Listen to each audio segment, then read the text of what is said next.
តោះមករៀនពីរបៀបបត់កសែងទាំងអស់គ្នា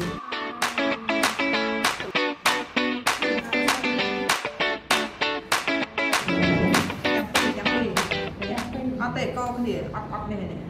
ដាក់វាចូលមកកគ្នាចាកគ្នាពីជ្រុងមកខាងទៅជ្រុងមកខាងឲ្យស្ទាបទៅប៉ះគ្នាពេលដែលយើងបត់មកឲ្យជ្រុងនេះពេលបត់មកវាប៉ះគ្នាជាមួយគ្នាធ្វើឲ្យទូចទំហំយ៉ាងច្រើនមកឆ្អាមវត្តធ្វើឲ្យបានមកឆ្អាមធំពេកទៅធំពេកដែលយើងដាក់ចូលទូវាចាអញ្ចឹងយើងត្រឡប់វាវិញបត់ហើយយើងត្រឡប់វាជ្រាបមកវិញមកចាហើយកាន់កតុយវាមូចង្កត់ឲ្យណែមូចង្កត់ឲ្យណែណាតែយើងចង្កត់ធូរញកអត់កើតទេហើយធ្វើឲ្យស្មើក្បាលស្មើកតុយពេលហើយកតុយវិញហ្នឹងយើងប្រឡប់ជាមួយនេះសាយនេះយើងញកមកបន្ទាប់ពីមើល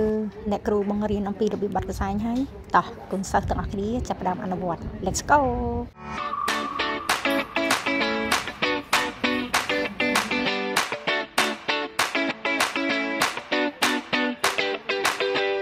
ស្នាដៃខ្ញុំ